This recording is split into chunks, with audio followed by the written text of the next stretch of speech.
Bienvenidos a La Idea Musical. Somos Ana Roch y Luis Guillén y estamos en el 11º episodio del podcast, hoy con Manuel Bonino, compositor y catedrático de composición en el Real Conservatorio Superior de Música de Madrid. Manuel, ¿cómo estás?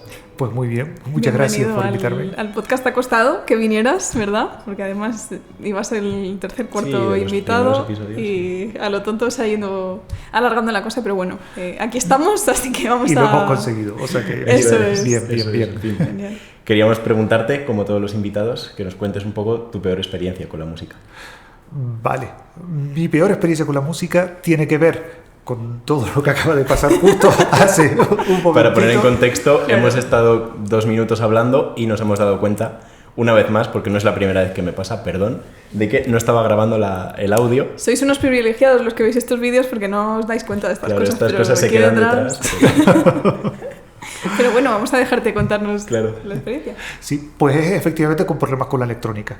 Yo me dediqué durante muchos años a la creación con electroacústica, tanto como compositor como, sobre todo, como improvisador, es decir, dar conciertos de piano con electroacústica con un grupo de compañeros improvisadores. El grupo se llamaba 928, una historia del por qué ese nombre. Y hacíamos conciertos de improvisación con electrónica, con vídeo y demás. Dimos unos cuantos conciertos por bastantes ciudades europeas, por toda España. Y algo que nos pasaba frecuentemente, sobre todo en aquella época, hoy en día por suerte ya no pasa tanto, pero en aquella época pasaba mucho, problemas con los ordenadores. Constantemente con tonterías como: anda, es que no hemos conectado este cable, anda, que no hemos pulsado el botón de play, anda, que no hemos pulsado, hasta simplemente los ordenadores en aquella época. Más o menos? La última vez, que fue la de ya cuando decidí que se acababa mi relación con este mundo, fue en 2013. Desde entonces, desde 2013, no me he dedicado a hacer esto precisamente porque acabé cansado, además un concierto que me hacía mucha ilusión, y acabé tocando solamente el piano, precisamente porque mi ordenador dio problemas una vez más. Y la verdad es que me cansé, simplemente me cansé. Poquito antes me había pasado algo parecido. Un pianista estadounidense había tocado una obra mía por Alemania y la iba a meter en un disco de composición de piano con electrónica y demás y tal. Yo estaba súper ilusionado y no se pudo grabar en el disco porque después de todos los conciertos, en la versión en estudio, no sabemos por qué, jamás lo averiguamos, dio problemas y se quedó colgando. Entonces fue una frustración más que añadir. Y desde entonces esos son, yo creo, de lo menos lo que recuerdo, mi peor experiencia con la música y lo que me ha tenido apartado de ese mundo de la creación durante muchos años. Estamos hablando de 12 años ya que llevo sin hacer. Yo sé que la cabra tira al monte. Me gusta mucho ese mundo, pese a que tengo, digamos, una especie de trauma ahí, y sé que volveré y además cada vez me tira más, porque además precisamente aquí en Madrid ver a los alumnos que están muy interesados en ese mundo me ha vuelto a motivar bastante para retomarlo. Sé que volveré, no sé cuándo, pero lo retomaré seguro. Hablando de todo este tema de la improvisación, sea con electrónica o no, has tenido mucho bagaje, ¿no?, como improvisador. ¿Cómo te llega esta necesidad, quizá creativa, de expresarte a través de la improvisación? Me lo han preguntado muchas veces, me lo he preguntado muchas veces. Yo creo que tiene que ver con que, pero es solamente especulación mía, no lo sé. Me pasa desde pequeño, simplemente la necesidad de improvisar, de crear sobre la marcha. Me sentaba con mi hermano durante horas, los pobres vecinos ahora cuando lo pienso. Durante horas nos sentábamos a improvisar, en aquella época improvisar desde canciones pop, rock, bozos de jazz, te estoy hablando de 10, 11 años quizás. Nos pasábamos horas y yo creo que tiene que ver con que soy bastante impulsivo en general. O sea, conviven en mí dos facetas bastante extremas. Por un lado, un punto muy racional, analítico, de querer controlarlo todo y demás, y contradiciendo esa idea, una personalidad también muy impulsiva, muy vehemente, muy de necesidad de expresarme sobre la marcha, a veces demasiado. Me cuesta controlar, decir lo que pienso, y yo creo que tiene mucho que ver con eso. Pero es la explicación que me doy yo a mí mismo. Ciertamente no lo sé. Bueno, hay algo muy humano en lo de improvisar realmente, ¿no? O sea, tampoco creo que sea algo súper...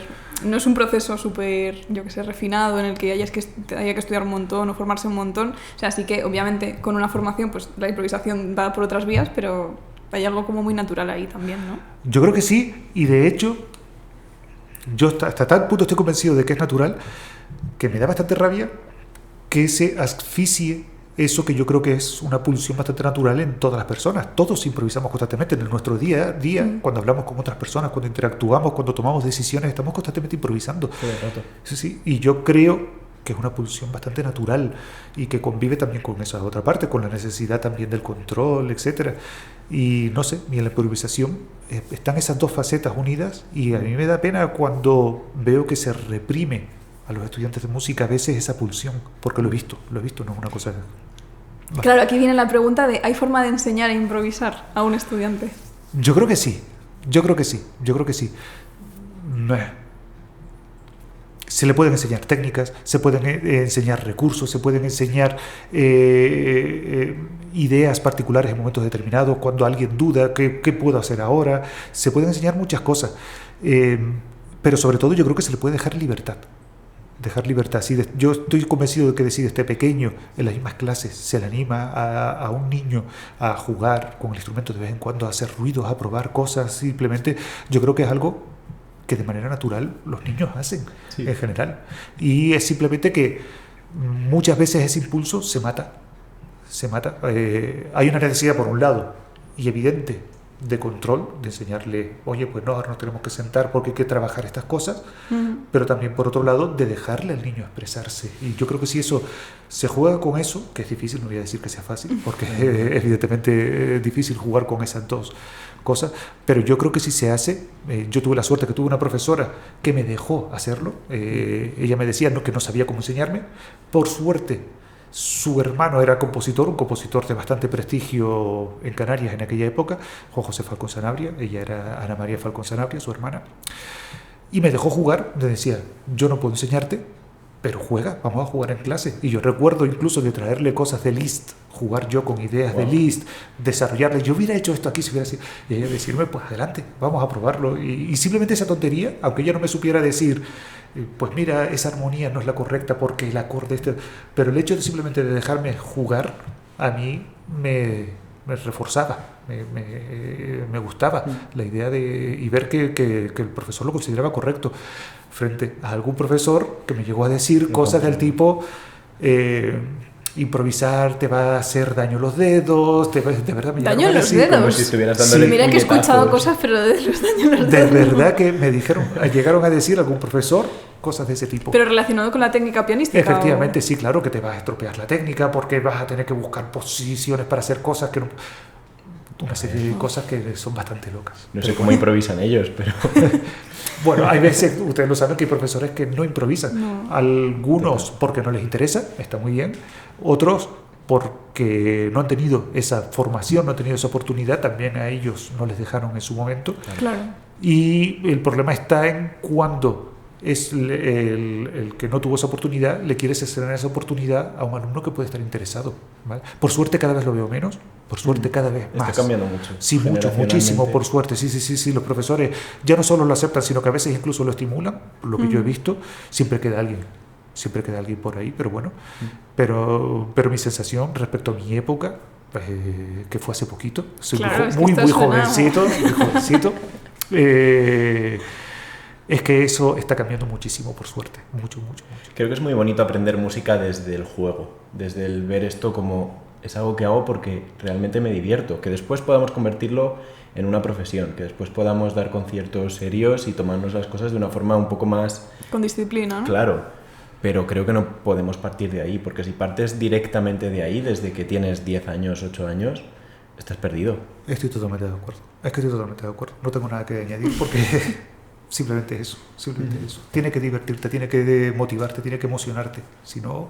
Ahí está. Si no, ¿para qué hacemos música, no? Para tener un trabajo de 8 horas en una oficina. Exacto. Estamos a tiempo. Si quieres dedicarte a la música, no es porque te guste estar 20 horas estudiando en una cabina, ¿no? Con el instrumento, sino porque realmente quieres transmitir algo. Creo que esto es esencial. Perfecto, nada que añadir. Entonces, en ese momento que nos contabas ese percance con el ordenador, en ese concierto y demás, ¿dejas de la actividad pianística del todo? ¿Te dedicas a la composición o cómo sí, la verdad es que dejé las dos cosas a la vez. Toma ya. Sí. Bueno, ya de hecho, estudiar piano, ya hacía muchos años que no estudiaba yo piano. Me dedicaba a improvisar para los conciertos, pero ya estaba más metido en el mundo de la electrónica, que es muy absorbente de por sí, porque tiene, ya no tanto también nuevamente, pero en aquella época requería muchas horas de dedicarte a programar. Yo además en aquellos años estaba también, aparte de trabajando en el conservatorio, tenía algunos encargos, estaba haciendo mi tesis doctoral, tenía niños pequeños, bebés, o sea, ya de hecho no sé cómo mantenía ese ritmo de vida. Es una locura cuando lo pienso ahora. Solo una de esas cosas ya es... Exacto, sí. Ya te da para completo. La vida. Claro. Es una locura. Yo cuando lo pienso he hecho la mirada atrás y digo cómo lo hacía, pero bueno. Pero también dejé prácticamente la improvisación. En alguna ocasión he hecho algún concierto, más que algún concierto, alguna intervención en algún concierto, improvisando, pero claro, ya no estoy en dedos, no, la improvisación también hay que mantenerla viva, como no solamente por los dedos, sino incluso la actividad cerebral, sí, es casi de más improvisar. la actividad mental, ¿no? Sí, y no es lo mismo, pero bueno, está ahí dentro también, está ahí dentro. Y de hecho, en mucha de mi música escrita hay un montón de improvisación. No me cuesta separar esos dos mundos. Esto es otra cosa que queríamos preguntarte también. ¿Cuánta de improvisación hay en la composición y cuánta composición puede haber en la improvisación? Porque al final son dos mundos que parecen muy aislados, ¿no? Que la composición es todo pues súper fijado, por escrito, no sé qué, con unas reglas como mucho más tal, pero en realidad el compositor se sienta al piano o a su instrumento y se pone a componer desde ahí muchas veces también, Y ¿no? lo contrario, la improvisación también parece que te subes ahí con la mente en blanco y a ver qué sale. Y también puedes tener quizá células, motivos, ideas prefijados o más allá tienes un conocimiento técnico que es el que te posibilita hacer esa improvisación. Entonces todo lo que improvises está basado en tu bagaje técnico, tu bagaje cultural, en la tonalidad, en todo lo que has tocado, todo lo que has consumido. Sí, todo depende realmente es súper personal desde compositores, por ponerme en un extremo, a los que les gusta tener todo prefijado de antemano, es decir, todo lo que va a pasar ya lo quiere preconfigurar y entonces por tanto no hay pie a la improvisación en ese sentido, hasta los compositores que prefieren ir paso a paso sin una estructura. Es raro encontrar ese extremo, pero puede pasar. De hecho he conocido algunos, ahora que lo pienso, sí puede pasar, más que puede pasar, pasa, que prefieren ir paso a paso sin una estructura preestablecida, sin ideas preestablecidas y etcétera. Lo normal es encontrarse en medio de esos dos extremos, casi la inmensa mayoría de los compositores, unos más cerca de un lado, otros más cerca que otro, pero también cada vez más veo más compositores que dependiendo de la obra, más cerca de un punto o de otro. Es una concepción súper personal. En mi caso ya digo, es mi personalidad, yo forma parte de mi personalidad, soy muy vehemente, muy impulsivo, de verdad, muchísimo, y conviven esos dos extremos de manera muy importante.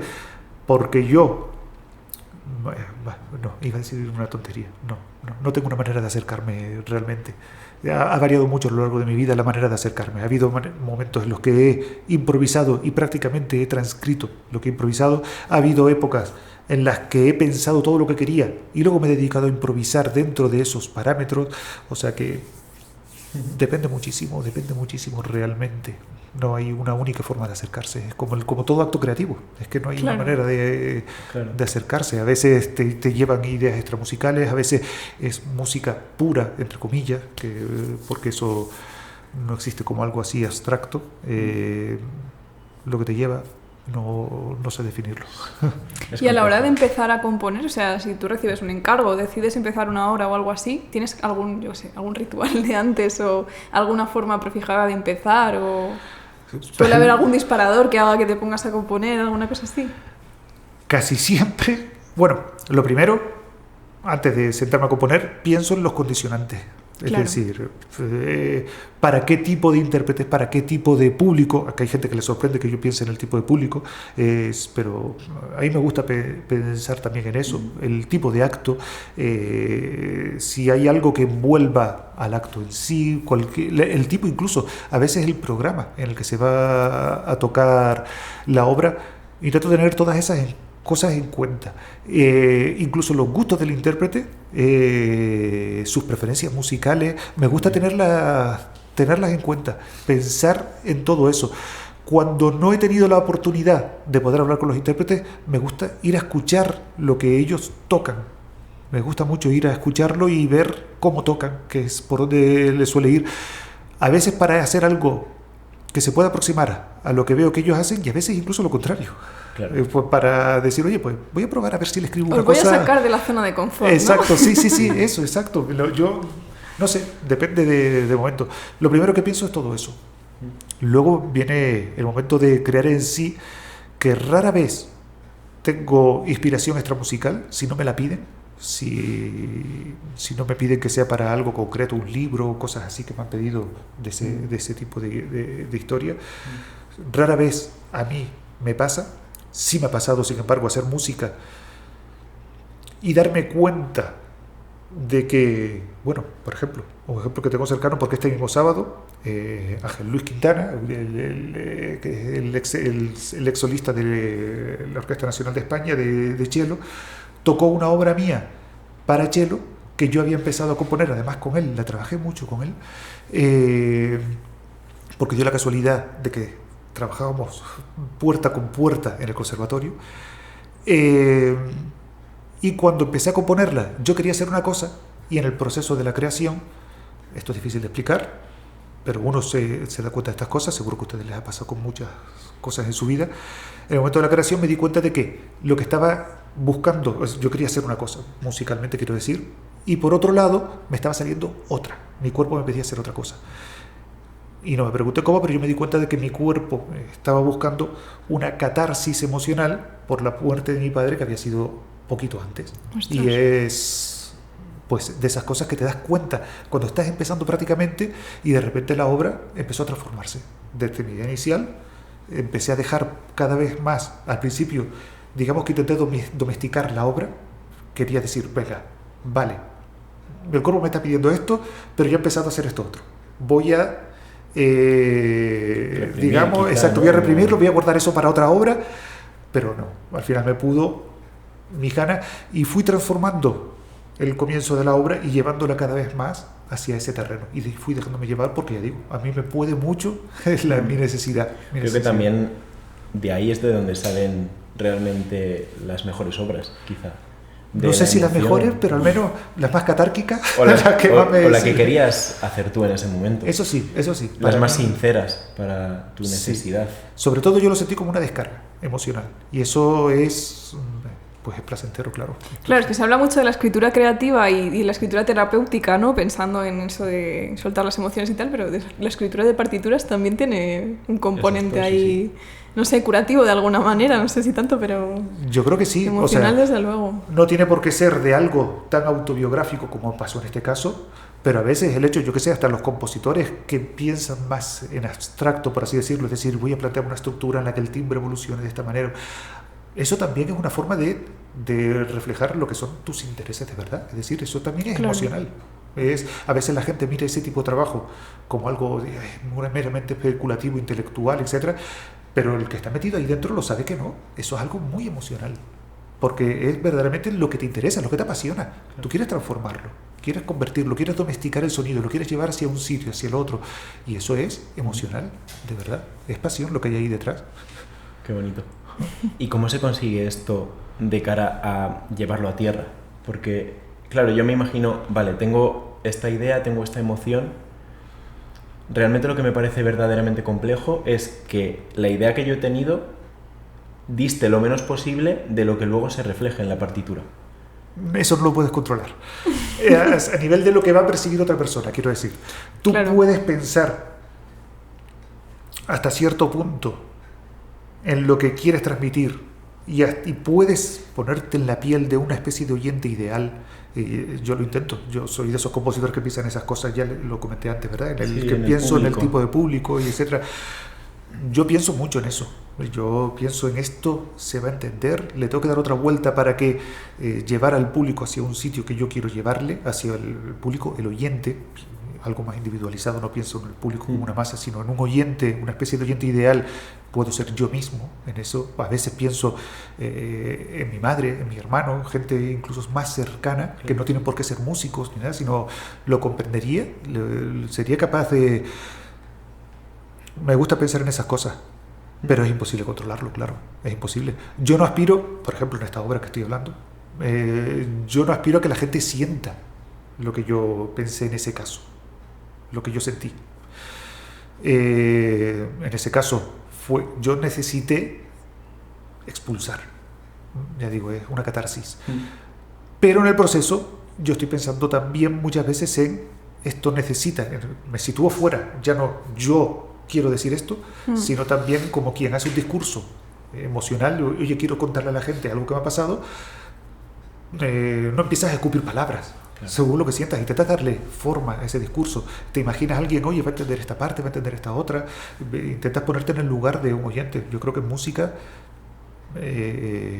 yo intento que en música hacer algo parecido a eso.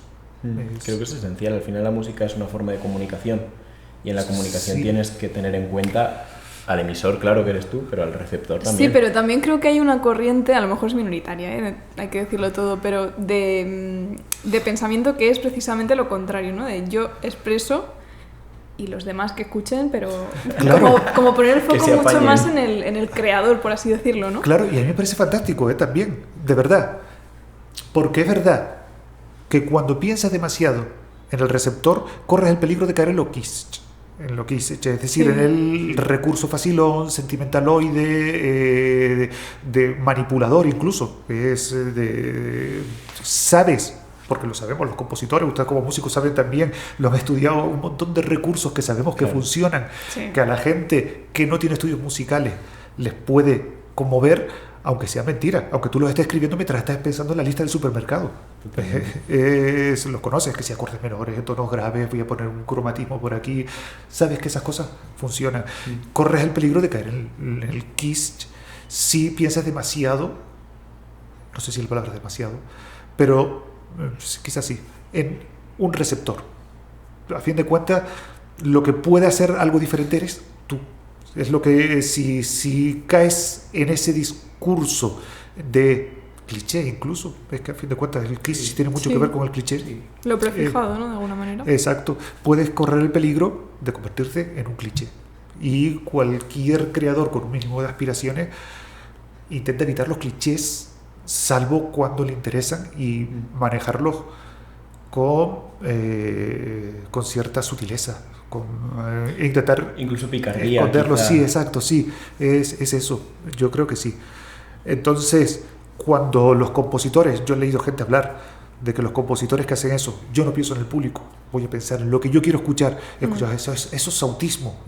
No, de verdad, sí, he escuchado decir cosas así, y a mí me parece exagerado también, quiero decir, porque es un discurso honrado también el decir, oye, yo esto lo estoy escribiendo verdaderamente porque yo lo siento así, y yo espero que lo que yo necesito expresar de esta manera le llegue a la gente. Si no le llega, lo siento, pero es que tampoco puedo mentir y hacer otra cosa.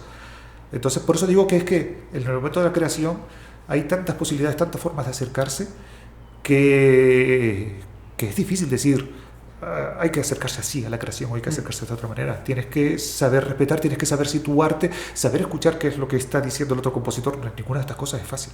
O sea, ni para el compositor es fácil tomar cualquiera de estas decisiones, ni para el oyente, un oyente exigente, no solo con el compositor, sino consigo mismo. Es difícil realmente también hacer ese esfuerzo, el de decir, no me estaré dejando llevar por mis prejuicios y por mis gustos, y no me estoy abriendo a lo mejor a una propuesta que puede ser diferente y que me puede hacer crecer. Completamente. O sea, no es una cuestión sencilla. A fin de cuentas, gran parte de la problemática de la estética y de la técnica musical compositiva, y de todas las artes del siglo XX y la actualidad todavía, sigue girando en torno a todas estas cuestiones. No es sencillo, nada sencillo. Y dada esta realidad que nos ha tocado vivir, ¿no? Este postmodernismo en el que hay tantas propuestas, tantas formas de hacer las cosas, y realmente nos hemos dado cuenta de que no hay una válida, sino muchas. ¿Cómo se enseña composición? Pregunta facilita. Nosotros nos vamos yendo. ¿Cuántas horas tenemos? Hombre, por suerte, hasta cierto punto, hay un marco que te facilita algo. Realmente la asignatura de composición así se llama técnica de la composición. Entonces, eso te facilita un poquito la labor porque ya sabes que te puedes centrar en torno a la técnica compositiva, a las técnicas compositivas, a las múltiples técnicas compositivas. No hay una forma de hacerlo, tampoco, como en todo. Hay millones de compositores, de formas de acercarse a esto. Yo he tenido varios profesores totalmente diferentes entre sí y que sin embargo son magníficos, con aproximaciones totalmente diferentes, algunos ultra conservadores en sus planteamientos estéticos, otros ultra vanguardistas en sus planteamientos estéticos y que han funcionado muy bien, con aproximaciones, incluso profesores que piensan que la composición no se puede enseñar y a pesar de eso algo te transmite. Eso también me ha pasado. Curioso que se dediquen a la docencia, ¿no? Sí, bastante contradictorio, pero bueno, pero existe también eso. Pero bueno, entonces yo creo que hay algunas cosas que más o menos casi todos tenemos claro. Lo primero, intentar abrir el abanico de posibilidades a los alumnos de composición, es decir, mostrar muchas estéticas diferentes, no solo conservadoras, no solo vanguardistas, sino de todo y todos esos puntos intermedios que hay entre esos extremos, intentar explicarles qué tipo de recursos se ponen en cuestión unos y otros, qué tipo de pensamiento hay detrás de esa técnica, porque es decir, una técnica no es algo abstracto, una técnica es algo que utilizas para conseguir un objetivo. Claro. Entonces oye, estas técnicas se utilizan para lograr estos objetivos. Este compositor usa estas otras técnicas para lograr estos otros objetivos. Y a veces incluso, como con diferentes objetivos, se puede emplear una técnica, si no igual, muy similar, y por el concepto que hay detrás, simplemente la forma un poco, parece un poquito contradictorio, pero la forma de usar esa técnica, quiero decir, porque a fin de cuentas la forma de emplear una técnica es una técnica en sí, parece contradictorio, pero ese objetivo al que quieres llegar, según cómo varíe, te puede hacer variar completamente el discurso musical. Es curiosísimo, es algo que hemos visto varias veces en clase. Yo particularmente, además, procuro dejar a mis alumnos mucha libertad, intento diferenciar por un lado entre ejercicios técnicos, hacemos muchos ejercicios técnicos en clase de diferentes tipos, para trabajar técnica, recursos instrumentales en sí, el equivalente, digamos, para los sí. músicos hacer escala, sí. Exacto, eso es. Pues bueno, el equivalente es enseñar armonía, contrapunto, pero un poquito más amplio que eso, como construir melodías, si quieres construir melodías, cómo quieres o poner elementos en un primer plano, en la instrumentación, bueno, por supuesto, cómo funcionan los instrumentos, cómo se combinan entre sí, mil cosas diferentes. Entonces, por un lado, tengo ese trabajo de ejercicios técnicos y por otro lado las obras en sí, en las cuales procuro dejar mucha libertad, pero algunos objetivos definidos del tipo qué plantilla o qué tipo de plantilla vamos a tener para establecer un marco común en el que movernos, ¿vale? Y además siempre procurando una cuestión que para mí es vital, que es el que esas obras se interpreten, porque es fundamental. Es decir, mi opinión en clase sobre muchas cuestiones, esto se escribe mejor así, esto se escribe mejor de esta otra manera, yo te recomendaría que hicieras esto si quieres conseguir esto, o echa un vistazo a este tipo de obras para esto que estás buscando, todo ese tipo de cuestiones.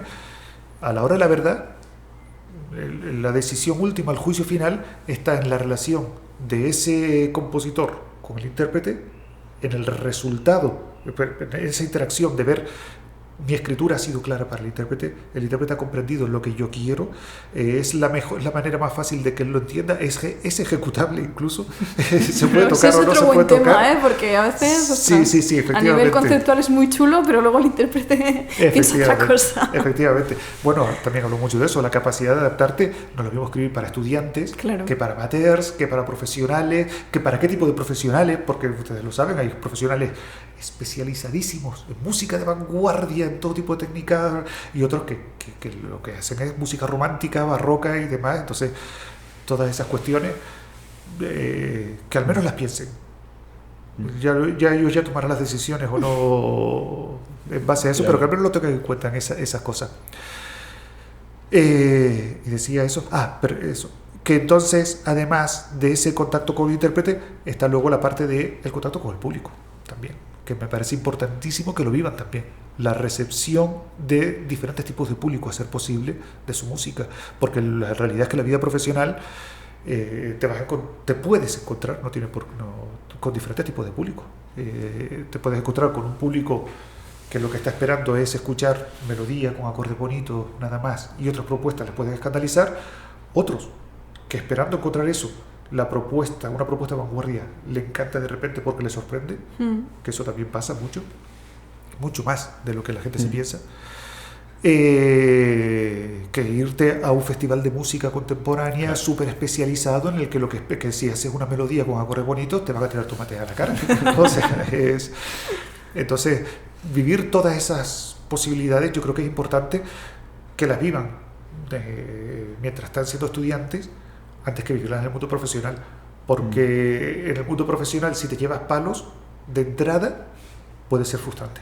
Yo prefiero que si van a producirse problemas, que los vivan ahora cuando son estudiantes y que entre los compañeros de clase y el profe y demás y tal, podamos arropar, bueno, ha pasado esto, no pasa nada, es normal, venga, vamos a solucionarlo, lo que sea. Yo creo que es importante. No sé si he respondido a la pregunta, pero es un tema complejo. Claro, es un tema muy complejo, no es una pregunta fácil de responder y tampoco, como hablábamos antes, hay una forma de cómo se da clase de composición, pues... Y si ven que me extiendo mucho, párenme. Yo empiezo... No, para absolutamente nada. Estás aquí para hablar tú, que a nosotros ya no tienen muy vistos, o sea, que no hay ningún problema. Yo tengo otra pregunta que también es muy controvertida, pero bueno, estamos aquí para abrir melones, que es en cuanto al lenguaje, ¿no? Porque claro, parece que en el siglo XXI utilizar lenguaje tonal es ser un retro, ya, un poco, ¿no? Yo por lo menos tengo esa sensación, sobre todo viendo también algunos departamentos de composición de conservatorios españoles y tal, la mentalidad, por así decirlo, de algunos profesores. No estoy generalizando, pero sí que veo que es como una cosa muy extendida. Y por otro lado, no sé de quién era, porque soy un poco mala para recordar estas cosas, pero había un compositor del siglo XX que decía que todavía se pueden decir muchas cosas siendo mayor, ¿no? Schoenberg, sí, se le atribuye esa frase mucho. Sí. Y entonces, claro, pues no sé qué piensas tú de eso, de estar todo el rato intentando como exprimir todas las posibilidades acústicas de un instrumento, aunque no tenga nada que ver con la técnica tradicional, o si también está bien estudiar Bach y basarse en sus corales para hacer ejercicio, no sé, ¿cómo lo ves? Yo creo que todo es posible, todo es válido y yo tengo de todo en mi catálogo, absolutamente de todo. Tengo incluso cosas tonales, que como tú dices, algunas personas se escandalizarían, ¿no? Sí. Pero bueno, yo soy un poquito un bicho raro en ese sentido, es decir, cuando hago cosas de cualquiera de los dos extremos, incluso de todas las posibilidades que están en el medio, quiero decir, cuando hago cosas vanguardistas, ha habido gente que me ha mirado, pero eso es ruido, eso es... Y cuando he hecho cosas tonales y demás, es todo lo contrario, pero esto está en un acorde, por Dios, qué escándalo, ¿sabes? Yo creo fundamentalmente en la libertad del creador, una libertad con criterio, con juicio, con conocimiento, verdaderamente que tú hayas hecho el esfuerzo, que estés actualizado, que verdaderamente, oye, yo ahora me apetece hacer esto de aquí, una pieza muy tradicionalita, muy convencionalita, con acordes, con melodías y demás, porque es lo que necesito hacer en este momento, pero conozco perfectamente a Bedrosian, a Unsuchin, haciendo cualquiera de los compositores más que más se supone que lideran las vanguardias y me encantan, los disfruto enormemente además, es que me lo paso pipa, de verdad, disfruto un montón con todas esas músicas y yo creo que no es incompatible. Yo creo que no es en absoluto incompatible, igual que todo lo contrario. O sea, oye, ahora mismo hay compositores haciendo cosas que vuelven un poco a esa idea, sin ser tan exagerada, pero de melodía, de ritmos, etcétera. Y a mí me parece maravilloso también, porque son compositores que lo hacen con criterio sin caer en el kitsch, nuevamente, ¿vale? Que es de verdad una frontera súper difícil esa claro. de delimitar. O sea, ¿cuándo no estás en el kitsch? Pero no sé, yo creo en la libertad creadora. Creo que es fundamental, además, que los creadores se sientan libres, porque ya bastante difícil es lidiar con todo el resto de dificultades que existen en cuanto a que te puedan programar, que los intérpretes quieran tocarte, que el público sea receptivo y no quiera volver a escuchar una obra de Beethoven, o todo lo contrario, no quiero escuchar nada que sea clásico. Ya hay muchas dificultades por el camino, como para que encima los propios compositores empecemos a ponernos piedras en el camino y a machacarnos. Eso en cuanto a libertad creadora. También tengo que decir que es diferente cuando estás con alumnos de composición. Es decir, ¿por qué? Porque el alumnado de composición, lo normal es que cuando entra en el superior no tenga conocimiento más que del repertorio más convencional. Y con Claro. convencional estoy hablando del siglo XIX, Total. principios del Lo siglo que se XX, programa. con muchísima suerte principios del siglo XX. Entonces, aún no tiene forjado un criterio de verdad basado en un conocimiento y un estudio profundo. Entonces ahí yo me encuentro a veces ahí con un dilema que según cada grupo, incluso según cada alumno, lo intento resolver de una manera u otra, que es hasta qué punto le dejo seguir caminando por esto de aquí que está haciendo Mozart segunda parte, a veces incluso una cosa muy, muy exagerada, pero tengo que llevarle también por otros caminos, porque tiene que probar otros caminos, tiene que experimentarlo. Ya después hará lo que quiera, de verdad. O sea, ya una vez salgas del conservatorio, juega lo que te dé la gana. Pero tienes que probar estos caminos. Hago lo contrario también con los alumnos, que son raros, que están más interesados solamente en las vanguardias más radicales. Es decir, vale, fantástico, vamos a seguir haciendo esto, igual que les digo a los otros, no dejes de hacer esto que te gusta a ti, no dejes de hacerlo, no quiero que dejes de hacer esto, pero tienes que conocer también esto, y yo tengo que comprobar además, porque es mi deber, que sabes hacer esto. Es una cuestión también un poquito peliaguda lo que voy a decir, pero de preparación para el mundo profesional. Y es un poquito peliaguda en el sentido de que, al fin de cuentas, estamos hablando de arte, y mezclar el mundo profesional con el arte a veces es un poquito peliagudo. Claro. Es un poquito peliagudo. Pero bueno, yo espero que se entienda un poquito el mensaje que hay de fondo, de intentar simplemente, pues eso, que haya un criterio detrás, un conocimiento, que las decisiones que toman sean informadas realmente y que por tanto puedan elegir con libertad, verdadera libertad, que no solamente te la da el conocimiento además, sino la práctica. Porque en el mundo de la creación también la práctica te lleva a un camino diferente de conocimiento. No, y que es necesario, porque muchas veces tenemos esa idea del genio que está ahí componiendo, inspirado, no sé qué, pero ¿cuántos bocetos están en su cajón que no son más que ejercicios o eso, práctica, ¿no? Pero que son necesarios para llegar a ese punto de inspiración en el que todo sale rodado, ¿no? Exacto, sí. Es delicado, todas las preguntas estas son delicadas y son difíciles. Yo me las hago constantemente, llevo un montón de años dando clases de composición, he hablado con un montón de compañeros de que dan clases de composición preguntándonos todos sobre estas cuestiones. Claro. Algunos tienen las ideas clarísimas, lo cual siempre me sorprende. Cuando la gente tiene las ideas claras con estos temas me asombra. No sé si lo admiro o si me da miedo. No lo sé, me debato. No sé si yo es que soy demasiado indeciso con estas cuestiones.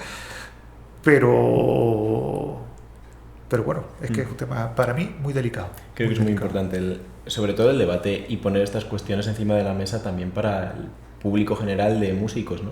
Que un intérprete sepa lo difícil que es realmente darse cuenta de esto y abordar todas estas cuestiones. Por este camino, ¿qué retos o qué dificultades ves que tiene el mundo de la composición actualmente? ¿Cuáles son los mayores problemas a los que se enfrentan los alumnos de composición, también de cara incluso a cuando terminas la carrera y te enfrentas al mundo profesional? El primero, igual que los intérpretes, que tener conciertos. La precariedad, ¿no? Un sea, poco. Sí, es decir, salgo, termino la carrera y vale, me va a llamar alguien. ¿Qué hago para conseguir que se toque una obra mía ahora? Es igual que los intérpretes, pues, ¿qué hago yo ahora para conseguir que alguien me contrate para un concierto? Empiezo a hacer propuestas por aquí, por allá, qué puertas tengo que tocar, con quién tengo que hablar. Yo creo que ese es el principal y es cada vez más difícil porque cada vez hay más competencia. ¿Y qué recomiendas a un compositor que esté en ese momento? Soy fatal para eso porque yo he tenido un montón de suerte. Yo, por suerte, he tenido un montón de suerte, de verdad. Yo no me atrevo a decir que nunca por si acaso, porque seguramente alguna vez lo he hecho, pero casi nunca he hecho yo propuestas ni he tenido que buscarme la vida en ese sentido. He tenido la suerte que cuando ya era estudiante, por un montón de circunstancias, me empezaron a programar. Tuve un montón de suerte. En Canarias había, sobre todo y principalmente por un musicólogo que había allí, Lothar Siemens, que fue también el presidente de la Asociación de Musicólogos de España, una persona súper importante, que siempre se preocupó por promover a los jóvenes, no solo compositores, de todo. Era una especie de supermecenas, promovía todo tipo de pensamiento cultural, artístico, era un liberal en el sentido clásico de la palabra, muy comprometido con ese pensamiento, y tuve la suerte de que él, en concreto, más gente también, me ayudó a moverme, a mí y a otros jóvenes de mi época. Y eso, claro, eso empieza a rodar un poquito, y tuve la suerte de que a los músicos les empezó a gustar lo que yo hacía y me siguieron llamando. Casi siempre han sido músicos y promotores privados. Yo rara vez he tenido contactos con promotores públicos, por así decirlo, sino casi todo ha venido siempre de la iniciativa privada, lo cual hasta cierto punto me ha gustado también, porque además precisamente una de las cosas que Lothar nos decía mucho cuidado al momento de relacionarte con los políticos, porque te ata, te condiciona, te obliga a deber favores. Y yo he tenido la suerte de no tener que vivir eso, mucha suerte. Por eso digo que en ese sentido no soy un buen ejemplo. Puedo decir gente a quien pueden proponer proyectos. Yo siempre he cogido a mis alumnos y siempre los he movido en Canarias, sobre todo aquí hay más. El conservatorio, por suerte, tiene más facilidad porque hay grandes agrupaciones ahí, y en Canarias no existía tanto eso, simplemente por cuestión de número, no había tanta gente para hacer todas estas cosas, y yo lo que hacía era establecer convenios con orquestas amateur, orquestas semiprofesionales, con la banda sinfónica, con la orquesta filarmónica, con la orquesta joven, para que se tocaran obras de mis alumnos, para intentar promoverle, porque yo viví esa experiencia, tuve esa suerte y yo quería que ellos tuvieran esa suerte. Yo no tengo esa mano que tenía Lothar. Lothar estaba en todas partes, estaba en la universidad, en el círculo de empresarios, era una persona... el influencer de la época, ¿no? Sí, es que era una especie de hombre del Renacimiento, de verdad. O sea, tenía una cultura brutal, de que era compositor, hizo óperas, zarzuelas, obras de todo tipo, y estaba metido en el círculo empresario porque era empresario, estaba metido en la universidad como una cultura descomunal y un carácter campechano, amable siempre con todo el mundo, y era genial. Y como tuve esa suerte, yo he intentado hacer lo mismo sin tener ese alcance que tenía Lothar, claro. Yo tenía que ir más a pie de calle a decir, mira, tengo alumnos, fíjate el trabajo que hacen, es bueno, vale la pena y tal. Tuve la suerte de que algunos de ellos además fueron exalumnos míos, claro. Y eso ayuda también, claro. Algunos, con el paso de los años, algunas de las personas que empezaron a situarse como intérpretes y demás, yo les decía, tengo estos alumnos, sabes que puedes confiar en mí, si te digo que son buenos, van a funcionar. Y efectivamente lo he comprobado, y todo eso va generando una rueda que va creciendo. Ahora mismo en Canarias es donde más conozco, claro, llevo un poquito tiempo aquí en Madrid, es donde más puedo hablar. Hay un circuito, yo creo que bastante interesante, en el que los músicos y los compositores, no estoy hablando de promotores públicos ni nada más, sino los músicos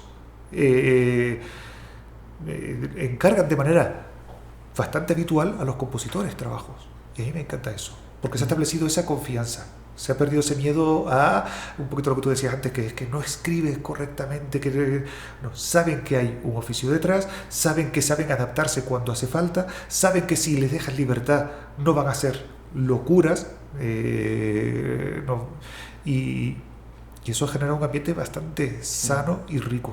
Creo que es esencial esto de crear comunidad, en concreto en nuestra profesión, que además necesita de tocar en grupo muchas veces, de tener relaciones unos con otros, y creo que es súper valioso esto que comentas que habéis conseguido un poco en Canarias, que quizá nos falte aquí en Madrid puede que la masificación, por el hecho de que... En Madrid no lo he visto a ese nivel, pero en el nivel de conservatorio sí lo he visto. Es decir, porque cuando yo llegué, vine con la idea esa de que yo ya venía de Canarias, bueno, pues voy a empezar a contactar con un montón de gente para que las obras de los alumnos se toquen y demás, y me encontré con que ese trabajo, mis compañeros de departamento ya llevaban años haciéndolo, estableciendo contactos con el departamento de cámara, con las grandes agrupaciones, con la banda sinfónica, y entonces eso ya estaba bastante avanzado. Yo este año he incluido algunos grupos más, he incluido al ensemble de cello, que además me ha sorprendido el buen talante y la predisposición de los profesores para colaborar, me ha encantado. El ensemble de caña, el ensemble de flauta, etcétera. Pero son detallitos nada más, porque todo ese caldo me lo he encontrado que ya estaba ya trabajado aquí, o sea que yo no sé, yo en ese sentido me he quedado además gratamente sorprendido porque ha sido fantástico. Qué bien, vale, sí. Qué bueno, sí. Queríamos hablar también contigo acerca de tus estudios de posgrado en Alemania, porque tengo mucha curiosidad que nos hables un poco de cómo es el sistema académico allí, de cómo funciona todo, cómo funcionan los conservatorios, frente a lo que tenemos aquí en Madrid, en Canarias, en España, ¿no? En general. Y también, en caso de que haya alguna diferencia entre Canarias y España, cosas que podamos aprender al final para aplicarlas.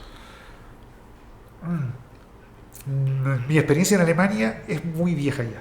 No sé hasta qué punto ha cambiado. Hace ya 20 y pico años que estudié yo en Alemania. Ya sabe que aunque aparento 20 y pico, tengo algo más que eso.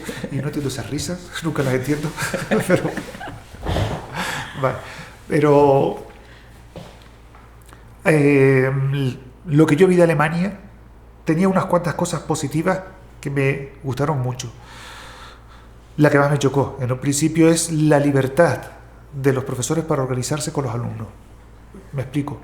Mi profesor de composición, cuando quería, podía faltar a clase para irse a conciertos, porque allí entendían que si tu profesor tiene conciertos, tiene actividad, está viviendo experiencias que puede transmitir al alumnado.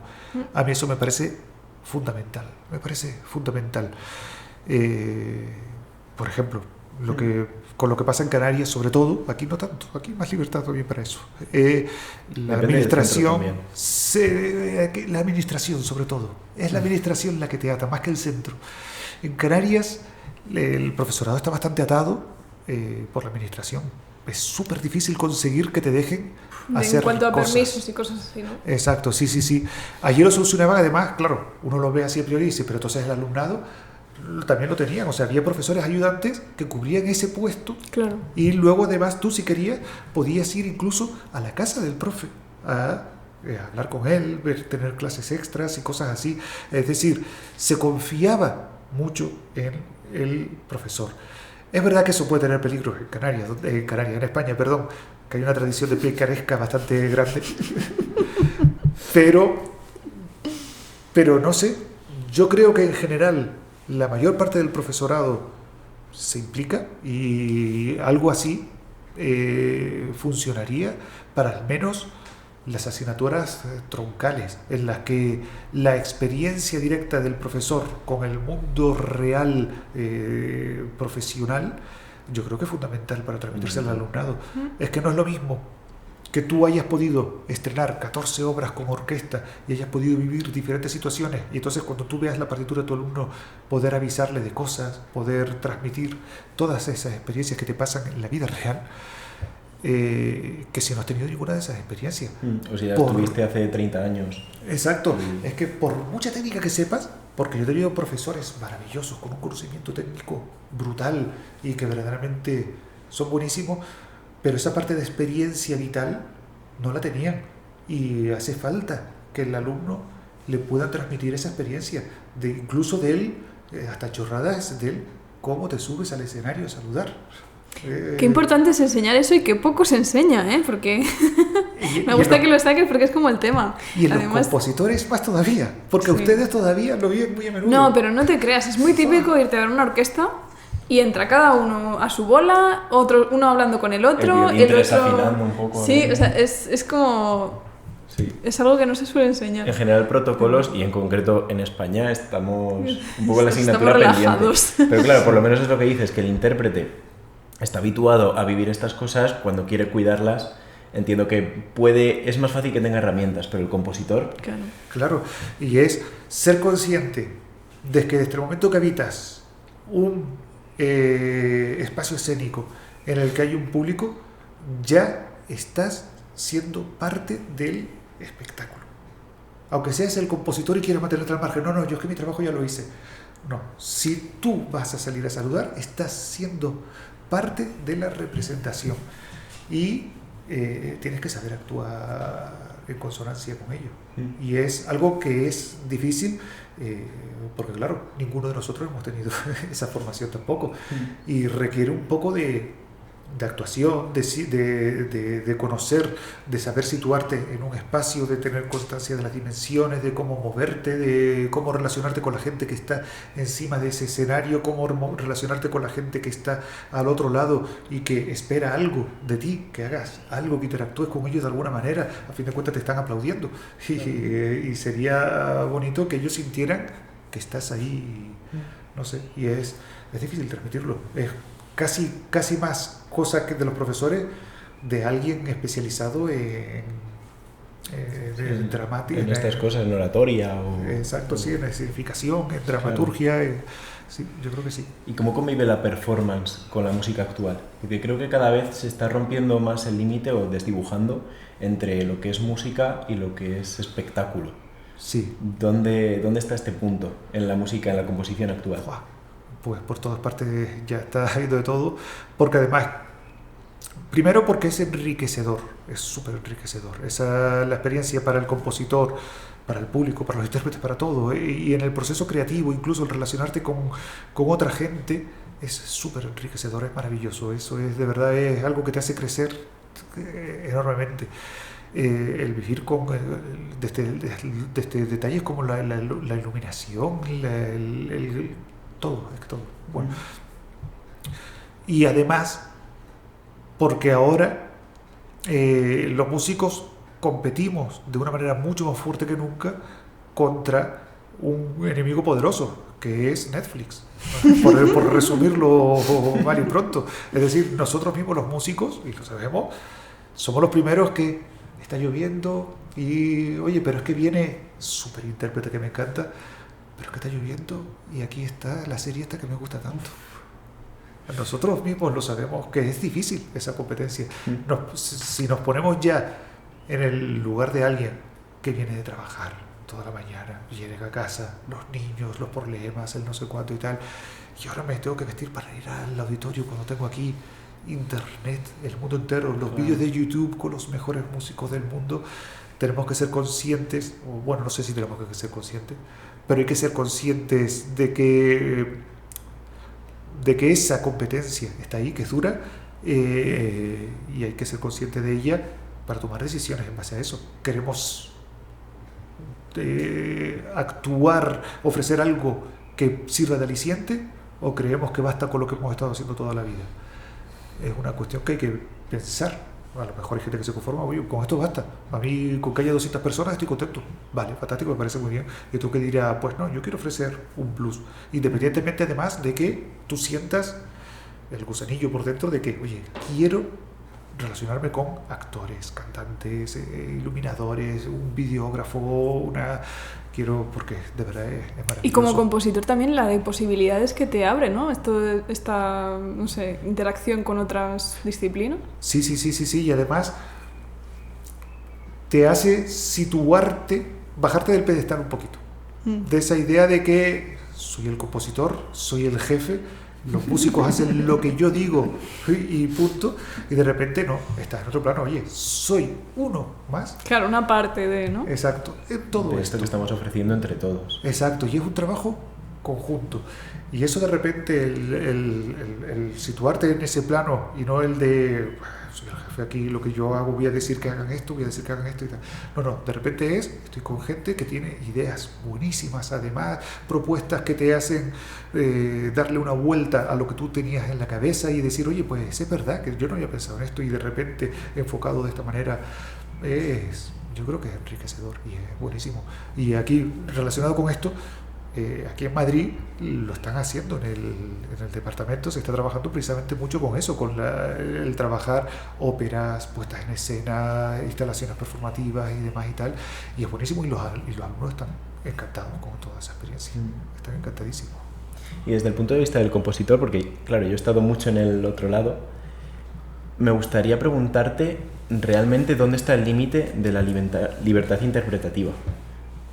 ¿Dónde está ese límite a partir del cual ya puedes decir, no, esto es incluso ir en contra de la obra en algún modo, ¿no? Yo creo que esto cada persona te dice una cosa, además, ¿eh? Cada compositor tiene que tener una idea diferente. Exacto. Porque... Y quiero decir eso, que es que depende del concepto del compositor. De todos modos, independientemente del concepto del compositor, hay una realidad. Y es que el intérprete va a hacer lo que le salga de las narices. Y es algo con lo que los compositores van a tener que saber lidiar. ¿Cómo lo vas a lidiar? ¿Te vas a enfrentar a él? ¿O te vas a echar la cabeza? ¿O lo vas a intentar discutir con él? ¿O vas a intentar aprender precisamente de esa propuesta que él te está haciendo? Yo pasé una etapa en la que yo pensaba, lo que yo quiero es esto, que lo hagan, a una etapa, la verdad es que no me duró mucho eso, porque enseguida empecé a descubrir que los intérpretes tienen ideas buenísimas, que a fin de cuentas conocen su instrumento mucho mejor de lo que yo pueda conocerlo, infinitamente mejor de lo que yo pueda conocerlo. Tienen una serie de experiencias con un montón de obras que yo no he conocido, de experiencias en el escenario que yo no he vivido, y que tienen un montón de aportes que hacerme. Y yo he decidido, de hecho, les pido, y esto lo puede, cualquier intérprete con el que yo he trabajado lo puede certificar, que les doy la tabarra con que, pero hazme sugerencias, dime cosas que no te gustan, qué es lo que quieres cambiar, te gustaría hacerlo de esta otra manera, que les pido, a veces les ruego, soy un pesado a veces, pero es que yo de verdad aprendo un montón, a mí me encanta, y he descubierto muchísimas veces cosas que han hecho, a veces sin querer, a veces queriendo, pasando de lo que yo he escrito, que me han encantado. Y me han hecho de repente decir, ostras, pues esto está mejor que lo que yo había pensado. Sigue para adelante. Bueno. Incluso a veces de alguna nota que han tocado mal y digo, pues está mejor que lo que yo pues queda mejor, ¿no? Sí. Y es una cosa a la que hay que estar abierto. Yo creo que también es una actitud de la vida. Totalmente. Sí. Y de mirar un poco tu ego y rebajarlo, ¿no? Quizá, o dejarlo sujeto. Sí, a fin de cuentas es eso. Sí, es que yo creo que sí, que es una actitud vital. Es el darte cuenta de que esa persona que tienes delante puede ser mucho más inteligente que tú, o puede tener muchas más experiencias que tú en un montón de sentidos, y puede tener muchas cosas que enseñarte, que es algo difícil de aceptar, porque todos tenemos nuestro ego, y más cuando te has dedicado horas a un trabajo y tal, y es que yo quiero así, yo quiero que sea así, y cuesta mucho, claro. pero no sé, a mí me parece súper enriquecedor, a mí me encanta. Y he conocido compositores todo lo contrario. De hecho, he visto algún compositor enfadado con los intérpretes, pero enfadado de verdad, que no, que quiero. Bueno, tiene que haber de todo. Claro. Y me parece válida también esa postura, de verdad, porque yo me pego este curro, tengo las ideas súper claras, de verdad que lo tengo súper claro. Hazlo como lo he escrito. Yo también lo entiendo eso, de verdad. O sea, no sé, es súper personal. Cambiando de tema, yo quiero aprovechar que tenemos aquí un compositor en activo hoy para preguntarte sobre la inteligencia artificial, porque me parece que nos ha llegado un poco sin darnos cuenta, en cierto modo. O sea, es verdad que ya existía desde hace años, pero desde hace a lo mejor 2 o 3 es como trending topic permanente, ¿no? Un poco. Pero también es porque está desarrollándose a una velocidad vertiginosa. Y claro, también hay inteligencias artificiales que crean música, que componen, y bueno, no es algo tan nuevo, pero sí que es verdad que cada vez pues como que se va desarrollando más, ¿no? ¿Cómo vives tú con esto? Yo con fascinación. A mí me encanta. Un montón de músicos lo viven con miedo. Mucho miedo. Yo lo sé, lo veo, mucha gente con miedo. Puedo comprenderlo, pero como es lo que decíamos al principio de la entrevista, a mí siempre me han fascinado todo lo que tenga que ver con ordenadores, con nuevas tecnologías y demás. Entonces, para mí esto es un juguete más. Y aparte me impresiona intentar comprender cómo funciona, que se me escapa. Claro. Es un mundo súper ultra especializado, es decir, comprendo la idea que hay detrás, la idea que subyace detrás, hablando de las inteligencias artificiales generativas en concreto, que son pero la verdad es que el concepto en sí es fácil de aprender, esa idea de... Pero claro, toda la parte teórica profunda de detrás es muy complejo. Y cómo nos puede sorprender el razonamiento, aunque sea artificial, que tiene, ¿no? A veces. Sí, y los resultados, no sé, a mí me maravilla y tengo un montón de curiosidad por saber cuánto tiempo tardaremos en verles haciendo cosas de vanguardia, de música clásica, de verdad, con el sonido, quiero decir, porque ya, no sé si lo saben, ya hay inteligencias artificiales que generan partituras, sí, imitando compositores y estilos y demás. Ya, bueno, de hecho se hace muchísimos años, desde David Cope, que fue el primero que yo conocí en los 80, 90, puede ser, que yo recuerde, aunque su boom fue en los años 2000. Fue de los primeros que yo recuerdo experimentar con esas cosas. Le recuerdo ya las publicaciones con música imitando a Bach, a Mozart y demás, con unos resultados asombrosos.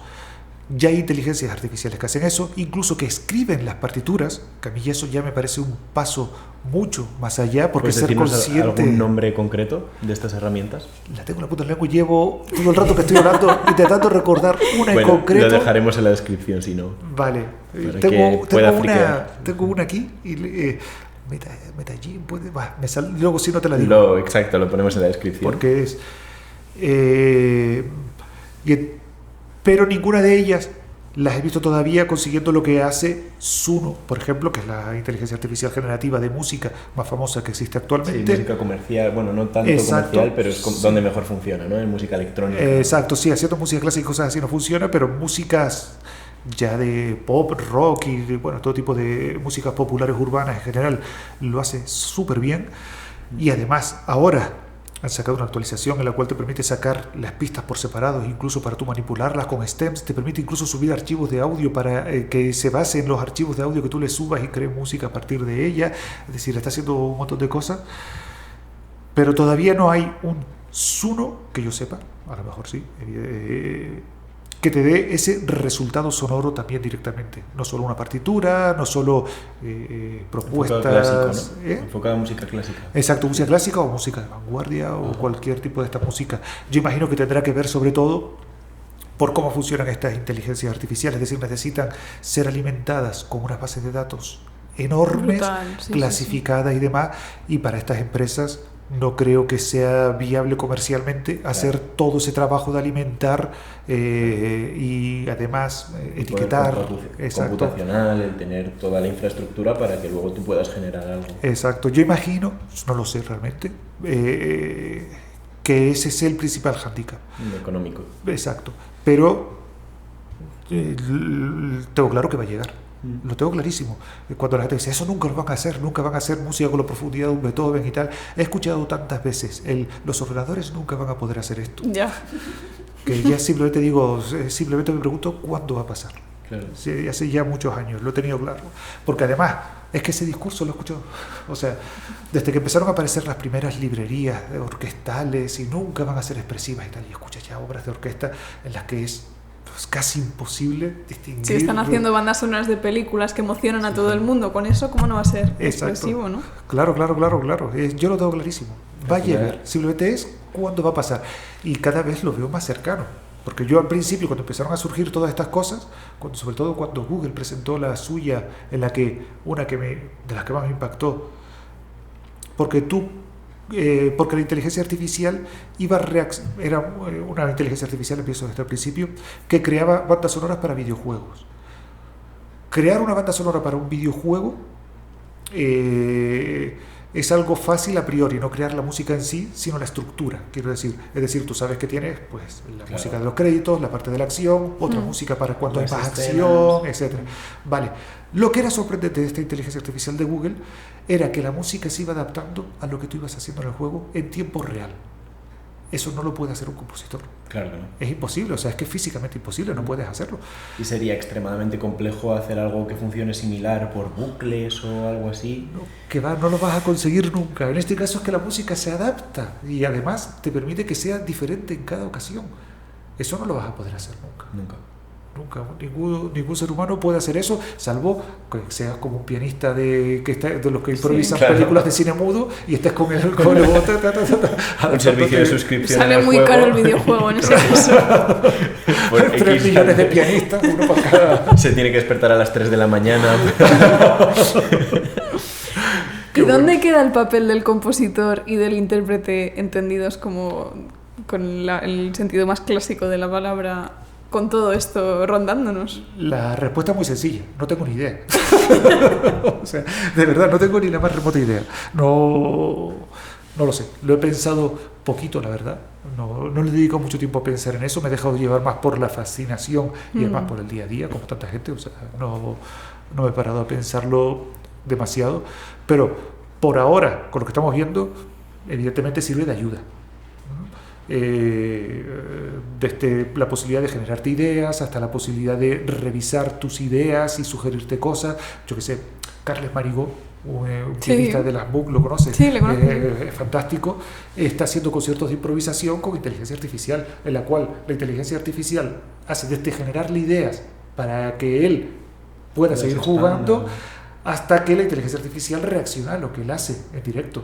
A mí eso me parece maravilloso porque es lo que yo buscaba cuando hacía conciertos de improvisación. Cuando no funcionaban los cables. Exacto, yo me afané muchísimo en conseguir algo así y conseguí cositas ni de broma. O sea, muy toscas comparado con todo lo que estamos hablando, pero tosquísimas en comparación. Pero para mí era una especie de ideal, el poder jugar con una especie de amiguito electrónico que me sugiriera cosas, que reaccionara a lo que yo hiciera, que yo hasta cierto punto tuve que decirle, no vayas por ahí, vete por aquí, y me encantaba eso, siempre me ha fascinado. Y bueno, y Carles lo está haciendo ahora, que es una de las cosas, cuando antes decía que yo creo que que la cabra tira al monte, cuando le veo hacerlo me da una envidia así, que no estoy seguro que sea sana, y yo quiero hacer eso. Vamos a ver. Bueno, ya veremos de aquí a 10 años, ¿no? Te volveremos a invitar y nos contarás dónde está todo. Seguramente antes. Seguramente antes. De verdad que seguramente antes. Sí. Es que ChatGPT, ¿cuándo salió? ¿Hace 2 años, 3 años? Aproximadamente. ¿No? Sí, no se sé más. Conocido. Hace año y medio, nada más, apenas. Es que está yendo a una velocidad brutal. Los vídeos que está haciendo Sora, que son... todo esto es alucinante, es alucinante. Y es verdad que da miedo también, a veces, pero no tanto para los músicos, sino... yo pienso en otro tipo de repercusiones a nivel social, etcétera, de manipulación, etcétera, bueno, todas estas cuestiones. Pero a mí me parece tan fascinante también. Desde luego es interesante. De ahí a las conclusiones que pueda tener o las consecuencias que pueda tener a largo plazo, pues ya veremos, pero que la ilusión no nos la quita. Sí, y además tendremos que aprender a lidiar con ello como con tantas cosas que hemos tenido que aprender a lidiar siempre. Totalmente. Es así. Pues vamos con las últimas preguntas, ¿no? Eso es. Nos dijo Javier Hermosa que te pidiéramos que nos propusieras un nombre divertido para una autobiografía tuya. Sí, el título, ¿no? El título, exacto. ¿Cómo se llamaría tu autobiografía si tuvieras que darle un nombre Pero divertido, o sea, no puede ser Manuel Bonino. Y de hecho, especificó que no podías preguntársele al ChatGPT, o sea, que tenía que ser autóctono. Leche. Difícil, porque además ya sufro mucho poniéndole títulos a mis obras, de verdad que sufro enormemente, sí, lo paso fatal, me cuesta muchísimo. Pero por algún motivo... Sí, porque a mí me gustaría, claro, que los títulos fueran sugerentes, bonitos, atractivos y demás y tal. Y como no... para llamar la atención, atraer... Exacto, claro. Que fueran sobre todo sugerentes para el público, que sin llegar a ser una especie de spoiler, sin llegar a ser, que pueda sugerir al público posibilidades para ellos empezar a imaginar cosas. Claro. Me gustaría conseguir algo así y que fuera bonito, atractivo, yo que sé, algo ya por poner tipo Cortázar o algo así. Claro. Y entonces sufro mucho porque quiero alcanzar eso. Y más en un mundo como el de la música clásica, que los títulos son terribles. Sinfonía número 4 en re bemol mayor, BW... Dios claro, mío. Es que no quiero eso. No quiero eso y tampoco quiero caer nuevamente en el kitsch. Claro, de poner el bello amanecer. La noche estrellada. Exacto, sí. Quiero... Y yo sufro mucho porque no soy un poeta. No, ni mucho menos. Pero bueno, entonces ya si sufro con eso... Claro. Pues te lo hemos puesto complicado, sí. Y encima divertido. Es que tienes la dirección de ese hombre. Que tengo unos amigos que pueden ir a hablar con él. Bueno, creo que la damos por contestada. Sí, necesitaría, vamos, semanas para pensar algo así. No sé, no. Lo intenté, algo de ese tipo. Pues Creo que nos sirve. También que nos dejes tú una pregunta para el siguiente invitado. Una pregunta para el siguiente Puede invitado. ser menos capullo que lo que ha sido contigo. y o todavía más. no sabemos quién es, o sea que también es una cosa muy, muy abierta, ¿no? Pues no sé. Algo más que no sea tan complicado. Del tipo, ¿qué tipo de música le gustaría escuchar en una circunstancia difícil, por ejemplo? Vale. No sé, se Vale. me ocurre Bien. algo así. Muy bien. Vale. A ver, yo creo que esta es más sencillita. de Sí, contestar, por eso, Porque por dices eso. cualquier cosa y quedas bien, ¿sabes? Te lo agradecerá. Sí. Es que la otra pues, me va a dejar dándole vueltas, además, ¿eh? Que es lo peor. En 2 semanas te escribe, oye, que ya lo tengo. Para Vale. que añada un clip. Y Y por la- último, eso es. sí, que nos recomiendes algún invitado. Alguien que te gustaría ver en el podcast. Y que sea fácil de conseguir, porque por Bueno, no tiene necesariamente, por qué. Como quieras. Nosotros por soñar. pues no sé. Si ya pidiendo imposibles, un Giorgi Ligeti, por ejemplo, que es mi pasión musical, uno de mis grandes fetiches, o un Vargas Llosa, aunque sean imposibles, Claro. pero bueno, son por pedir. Y alguien más actual, no sé, curiosidad quizás por un Bedrosian, John Williams también, para que vean dos extremos también de tipos de música que me gustan, desde un John Williams hasta un Frank Bedrosian, algo así. Alguno de estos quizás, vale, por tener algunos vivos, no solo quizás solamente Claro. Así facilito la cosa. Bueno, que es fácil bien. conseguir a cualquiera de los dos. Claro. Le escribimos un correo y mañana le tenemos ya Y aquí. ya está en la puerta. Pues vamos con la pizarra musical, entonces. Eso es. En la pizarra musical de este episodio, Manuel Bonino quitó a Gustav Mahler del puesto número 5 para introducir a Ligeti. La pizarra queda así: Top 1 Brahms, Top 2 Beethoven, Top 3 Bach, Top 4 Mozart, Top 5 Debussy, Top 6 Frank Zappa, Top 7 Strauss, Top 8 Radiohead, Top 9 Emily Meyer y Top 10, y el nuevo integrante, Giorgi Ligeti. Bueno, Manuel, pues muchísimas gracias por haber venido al podcast, ha sido un placer y nada, espero que hayas dado muchas ideas a los oyentes. Y que hayas estado a gusto. Eso He es. estado muy a gusto y les agradezco mucho la invitación, me ha encantado la experiencia. de Qué verdad. guay. Muchas gracias. Gracias a ti.